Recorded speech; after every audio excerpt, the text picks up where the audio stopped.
different time, okay?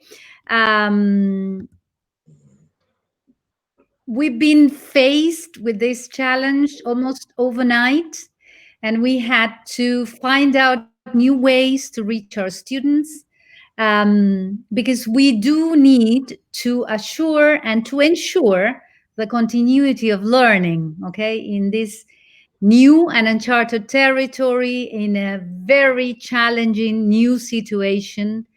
We know that there is a lot of uncertainty, lots of questions, and very little and very few right answers. And we have to find new ways, high tech ways, low tech ways, and no tech solutions to be able to reach all our students and to ensure that our students have the right of continuing learning English. Okay. That doesn't mean that we are going to do exactly the same that we have planned to do at the beginning of the year and that we usually do when we teach our students in a classroom setting. Okay. We cannot mirror what is going on in the classroom. Okay. But we have to find a way to get into our students' homes and be present somehow with English. All right. We say that this is a new and uncharted territory because it was unplanned. Okay.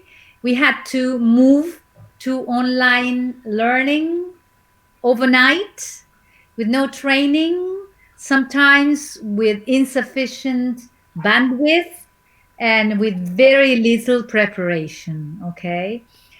We know that some students have internet access or technological devices, but some others don't. Okay. So this has showed us that we have to that this has posed a big challenge, okay, because in order not to leave anyone behind we had to find new ways to reach all our students. Okay.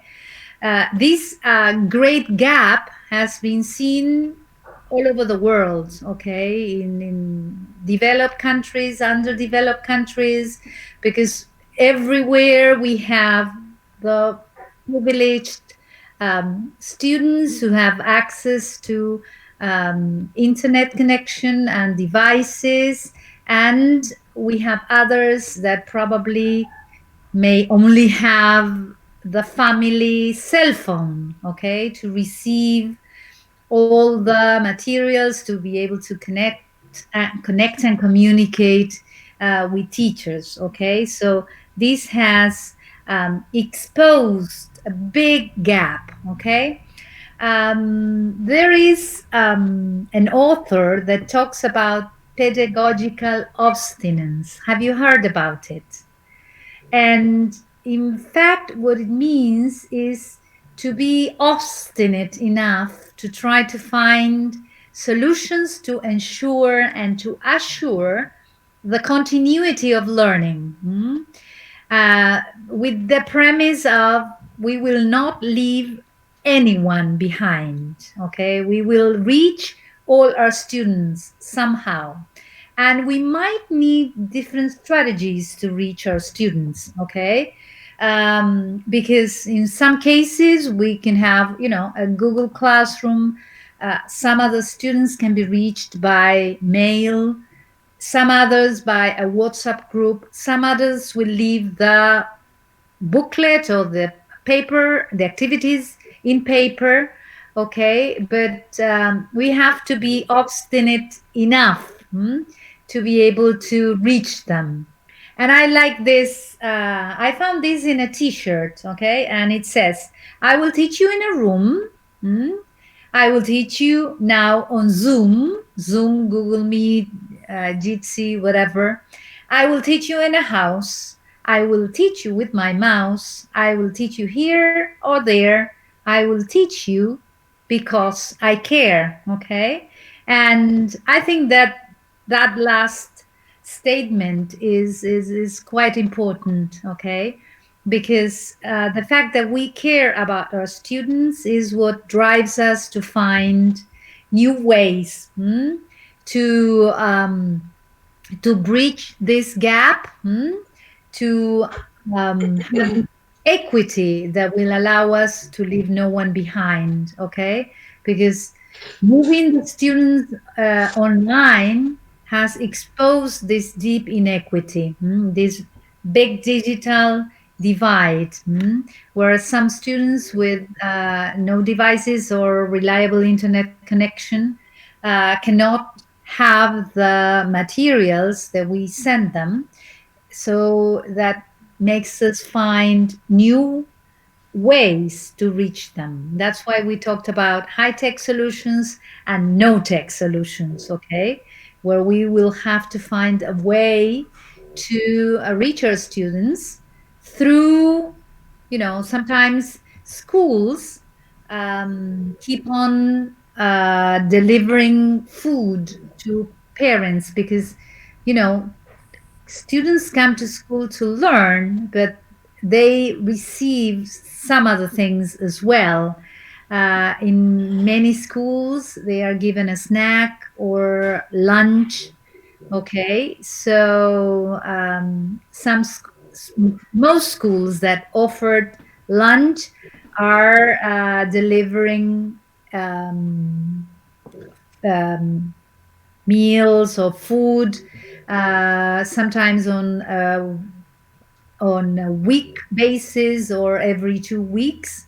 And some teachers have used this opportunity to give parents the activities on paper for the students. Okay, so we have disrupted classes during lockdown. Students and teachers are not allowed to go to the school, but that doesn't mean that we are not a school. Okay, you have to find the way of keep on being a school. Okay, thinking of classes that are disrupted, but not necessarily undisrupted learning. Okay, that's why we have to find these ways of continuing learning. And some things are important when we want to think about the continuity of learning. One is having a reliable communication and feedback. Finding a way through which you can communicate to students, if you're talking about secondary school students, and if you're talking about kindergarten and primary schools, we are mainly communicating to families, to parents, because they will be the ones who will mediate between us and our students. Okay, they will be the ones who will provide the proper setting for learning. Okay, and that's why many of these activities have to be designed having families and families contexts in mind. All right, um, we have to have effective learning methods. Okay, we can use some of the methods we've been using, but mostly we have to find new methods. Okay,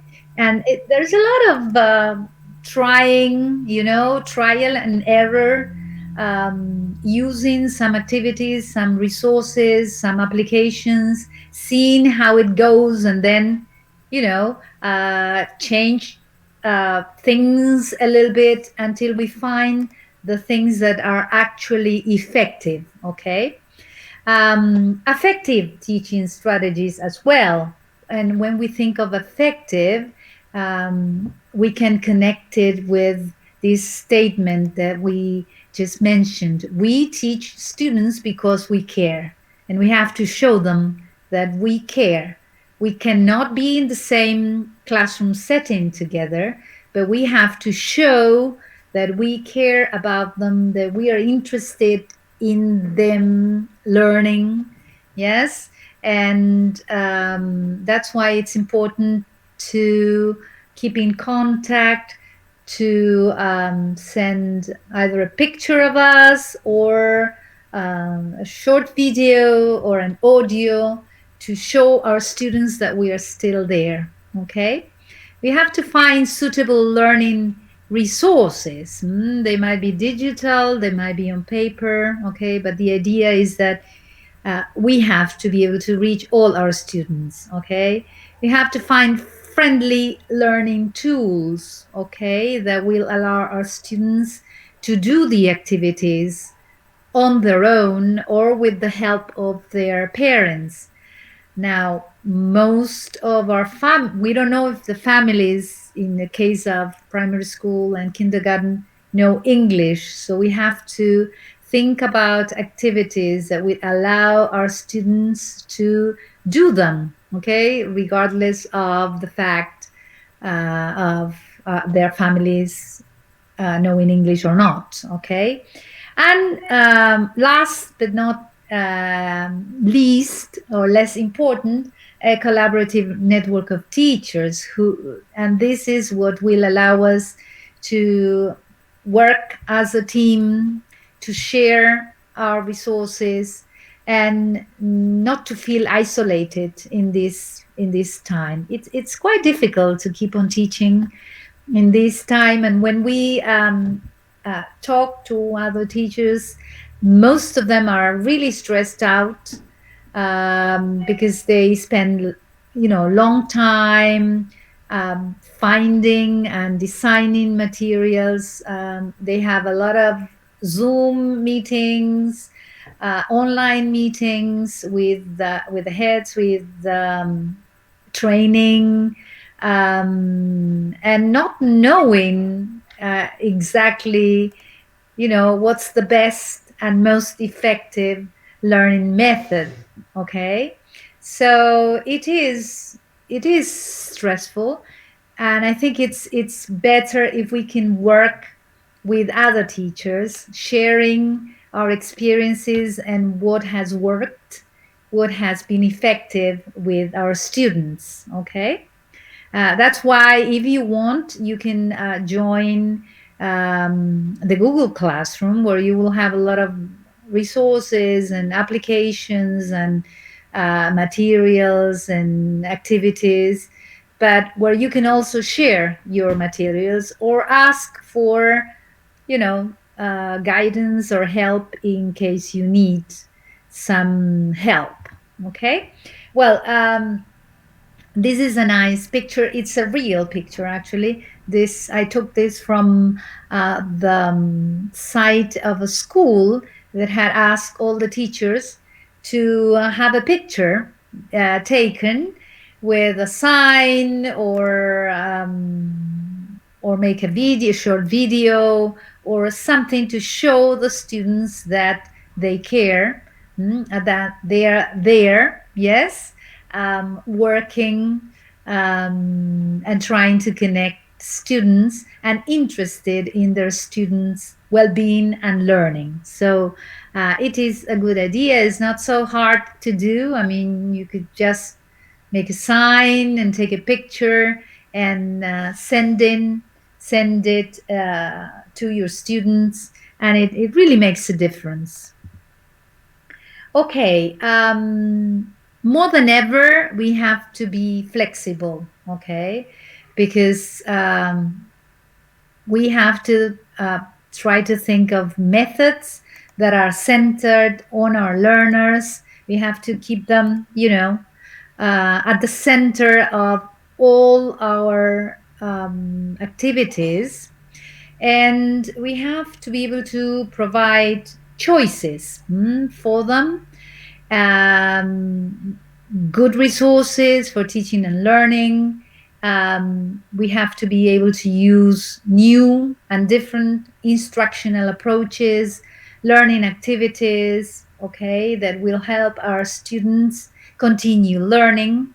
And this will help them to have a good and effective process of learning, and to become and continue to be engaged in this process of learning. Okay,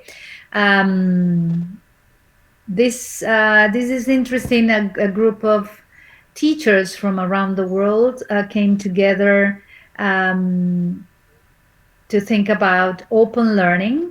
And UNESCO came up with some ideas about continuing education in the coronavirus pandemic situation. So it is important to be flexible, to keep on trying new strategies, to find the best ways to reach our students. um, I don't know if you're familiar with COODS. COODS is stands for what we want our students to know, to understand, and be able to do as a result of a unit or a lesson. So COODS could be a good compass when we are designing activities and deciding what resources, activities, or materials will be best suited for our students. Okay. When you are looking for activities for your students, whether they are in kindergarten, in primary school, or secondary school, it is very important to find activities that are right on target. Okay. Um, if they are too easy, they will not be motivating. Okay. Our students will just become easily distracted and not interested. They will be bored, because there's no big effort on doing that. And if they are too hard, they're just above, okay? They're way over their heads and way over their possibilities. They will give up easily because they will not find the way to cope. They will feel frustrated. They will feel that there's no sense trying, that they keep on making an effort and they just cannot get it. So the best way is to find activities that are just on target, where our students may know some things, but there are some challenges. They have to think, they have to work, they have to persist, they have to be on their toes, okay? They feel challenged. This is the right on target activities. And this may not be the same for all our students in a group. Okay, we know that in a group setting, we will have some students that will follow us easily, some others that are struggling, and some others that will, know everything already and will get bored easily. This new setting allows us the opportunity to do some differentiated teaching and learning. Okay, so if we can find out what level our students have, what are their readiness, their interests, I mean, how are they coping? We could probably have some activities and resources that are best suited for our students. I'm not talking about if you have a group of 25, I'm not talking about having 25 different activities, okay? But you may have like three main groups, or some activities that could be more challenging for the ones that are fast finishers or that already know some contents and can do something more challenging. Some activities that might be a little bit easier for the ones that are struggling and need more help. And then, the main activity. Okay. It looks very complicated, but it's not that complicated because it will allow our students to make progress. Okay. And to profit from learning. Sometimes when we teach just one size fits all, we have only a group of students that succeed. And, there are two other groups, the ones that strive and that know much more, and the other ones that struggle, that are neglected. So if we can think of activities that will be best suited for these groups, it's much better, and it's much more rewarding. Okay. You know that 2 weeks ago in Continuemos Estudiando, the ABC page, the new booklets for the continuity of learning in English have, for primary school, have just come out. We have the first delivery for 4th, 5th, and 6th year, and the second one for 4th and 5th. And we will talk briefly about it. And if you haven't looked at them, they're quite interesting. They were designed, one of the people in charge were one of the trainers of ETRs from the province of Buenos Aires. So they're really interesting. And we will discuss them shortly, but then you can go and explore them and implement them for if you're teaching primary, or if you're teaching secondary. It is interesting to see some of the main highlights because they will help you design your own material, okay? Notice that they are actividades para realizar en el hogar, propuestas para que los niños y las niñas continúen aprendiendo con el acompañamiento de sus docentes y familias. Notice that families are included, okay, here, because they are the ones that mediate, that interpret, or that provide the best learning environment for our students to do the activities, okay? So let's have a look at some of the features. They are based on the curricular design, in this case for primary school. They are based on the communicative approach, and they're task-based. They include macro skills and micro skills. They use meaningful and familiar contexts. They activate prior and background knowledge, and they have scaffolding, okay? If you are teaching in secondary schools, some of these features are very important to take into account when you decide what activities are you going to send to your students, okay? They have to be based on the curricular design. They have to use a communicative approach and be task-based.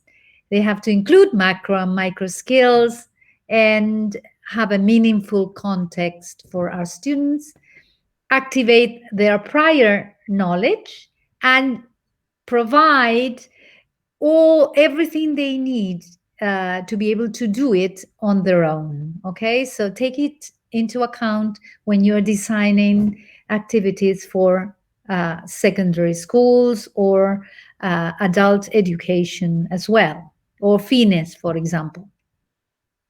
All right, they're based on the curricular design, and here we have a few features that appear in the diseño curricular para la educación primaria, que dice que los niños aprenden la lengua en las situaciones de uso. Los cuadernillos van a utilizar este contexto. La participación sistemática, frecuente y sostenida en situaciones de intercambios lingüísticos significativos le permitirá al niño apropiarse progresivamente de la lengua.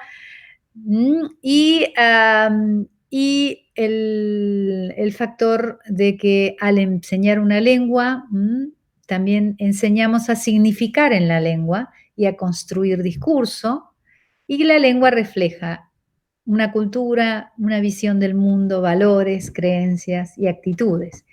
Y when we are teaching languages, we have to take all this into account, okay? So, to summarize, the booklets use language in use in familiar context. They use the communicative approach. They are task-based. They are intercultural. They will include the context, topics, genre, tasks, yes? They activate prior and background knowledge, and they provide scaffolding to foster learners' autonomy. In the case of primary, you will see now that they use Spanish and English so parents can understand what they are supposed to do.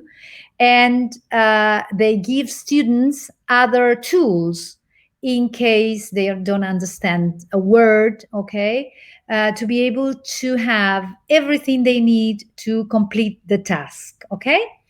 And the last but very important feature is that they could be adapted. In fact, they should be adapted to your context, to your students' level, interest, characteristic, okay? So they're just a guide. You can use them as they are, but you can also, uh, very be flexible about it and be creative about it and adapt it to your specific context, okay?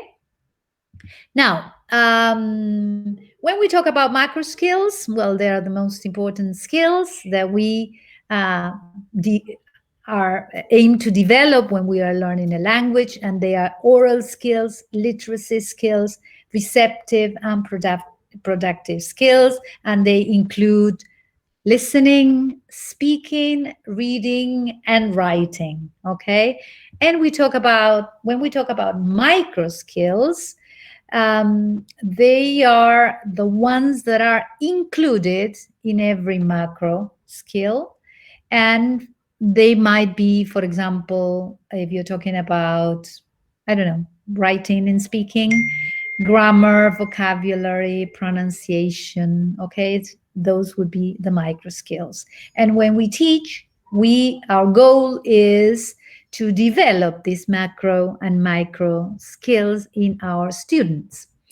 These are the macros and micro skills developed in the booklets, and these are the icons that you will find for read and understand, for writing, for listening and repeating, yes, and for the links and activities to videos and games, yes. And this is an example of the booklet, the first activity in the fourth year booklet.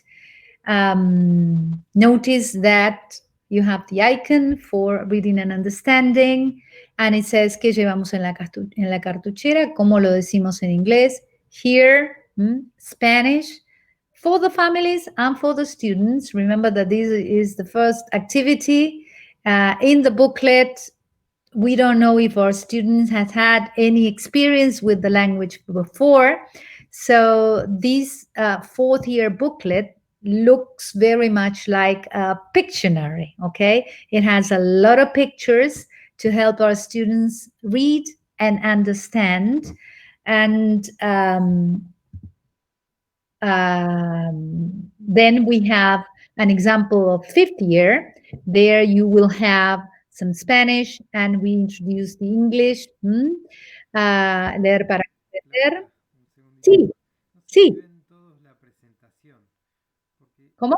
No sé si todos ven la presentación.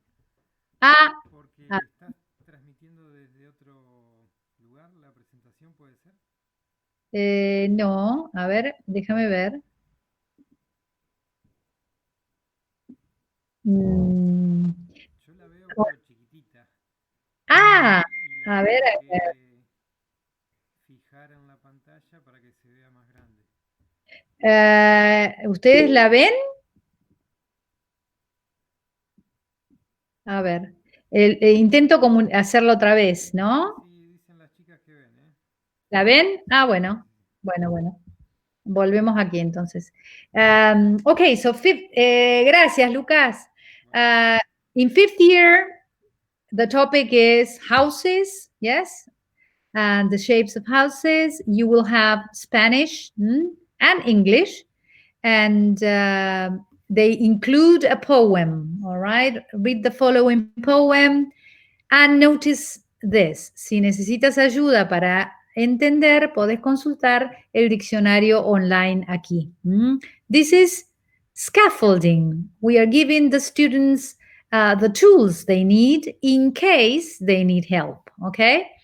In 5th year, we have the activity and then and then we have other activities as well connected with this topic. And now we go to 6th year, where we have an activity which is a bit more challenging. You have activities and an after reading activity. The activity is to read about different places to live and their characteristics. And then you have after reading activities. You have to tick the right one and you have to classify the words in bold from the text in the chart. Okay, so you have follow-up activities. Notice that the text, it's just a paragraph, okay? The vocabulary is not very complicated. If you have a first year of secondary, you could probably use a similar activity. That's why, even if you're working in secondary, I think that these activities are a good example of what the activities should be like, okay? If we are aiming at doing activities that are based on the curricular design, on the communicative approach, and aim to develop the macro and micro skills, okay? Notice that they're simple, okay? They have pictures. They also give the possibility of using the dictionary in case they don't understand every single word. And then they have other activities to do as a follow-up. All right. Okay, I just went through the different activities, but now we will go to the main session. I will stop with the presentation because the idea now is to try and think about these questions as we share your experiences during the lockdown and the activities, resources, applications that have been proved successful in teaching and learning during this time. So try to bear this in mind as you share your experience of teaching during this time, and try to think about how do we educate children during the pandemic? How do we respond to this new and challenging situation? How do we reach all our students and continue to teach during lockdown? And look at this one. How do we keep our students engaged in remote learning? This is a very big challenge because by now, parents are tired, students are tired, and teachers are stressed out, okay? So this is a big challenge. We have some time to go before the winter holidays, but you know, how do we keep our students engaged, motivated in the activities we are sending them? How do we keep close? And this is a very important one as well. How do we have a feedback and assess the process of learning? We are not evaluating, but we are assessing this process of learning. And we need some feedback from our students to know how they're doing, to know if our goals are being attained, okay? If we have to make any changes, if we have to adapt our materials, our methods, the way we reach them, okay? So we do need feedback from our students to be able to tailor our materials to best attain our goals. All right. So now the idea is to try and share what strategies, activities, resources were effective in your experience during lockdown, and try to think of two top recommendations to your fellow teachers to keep on teaching and to allow our students to keep on learning during this time. Okay. So let's see each other now. And now it would be interesting if you could share what your experience has been during this time. Well, as a teacher, as a teacher from kindergarten, primary school, secondary school, as a head in the case of Viviana, okay, it is really interesting to try and know what has been this experience in during this time and to share with each other. Okay, so if you want to talk, just unmute yourself and share. Let's share. Okay.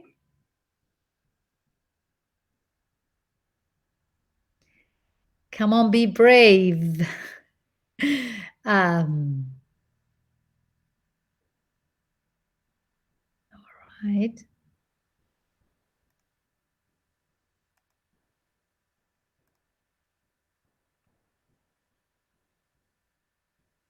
Viviana, would you like to share from the role of a head, well, of a vice head, a deputy head, what has been your experience with the teachers? Yes, well, hello to everybody. My English is not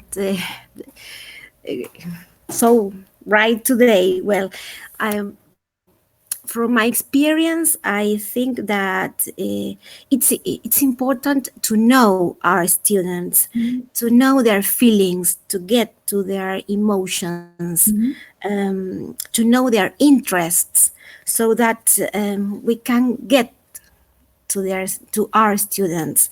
And it's also important, I tell my teachers to work together, to work with the other teachers, English teacher or language teacher or maths teacher together, because that is the way our students learn better and more. Okay, okay. Now that get it co-working, not planning together. Okay. Even if it's English, and I mean, state schools are a bit. It's a bit complicated to teach English. Sometimes we have difficult contexts, but if we get to their emotions, I think we can get good results. Okay, okay. Yes, I think that we mentioned affective teaching, and this is a very special time for our students, for the families of our students. So it's really important to care about them, to find out how they're doing, how they're feeling, and to reach out to them. Okay, we will get much better results if we connect to them. And you know, most our children are, it depends on the context, but many of them have spent 3 months in isolation, not sharing with other companions.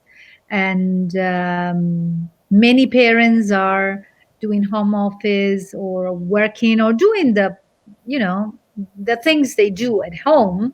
So it's been an added stress to parents to have activities and to create this environment for their kids to do it. Okay, while they have their other duties as well. So it's it has not been easy for the teachers, for the heads in schools, for the families, and for the students as well. So it is important to, to reach out to them, to find out how they feel, and to care about them. Okay. All right. Anybody else would like to share? You're very quiet today. Okay, so if there are no other questions, if there are no other doubts, I'll tell you that if you're interested in being part of the Google Classroom, send me a mail, okay? And I can, you send me a mail to the same mail you received the link from, and I will invite you to the Google Classroom and give you the link to access so you can, have a look at the materials, resources, and share your own, and be in this, be part of this collaborative web of teachers. Okay. The next meetings that we are going to have, we will have one which is going to be tailored to kindergarten and primary school, and another one which will be tailored specifically for secondary school. Okay, so I will let you know when we have these next meetings, and we will be able to continue this, this idea of getting together and thinking together about these new times. Okay. So, well, thank you so much for being part of the meeting today. Keep in touch. Okay. And use this opportunity to be in contact with teachers from other districts and regions. All right, and to enrich each other with our experiences and materials, resources, everything that we have. Okay. Okay. Goodbye to everyone. Have a great weekend. A nice 20th of June. Well, Belgrano is one of my favorites. One of my favorite próceres. I can't think of the word in English. Well, hope you enjoy your weekend. Okay. All right. Bye bye. See you next time. Bye.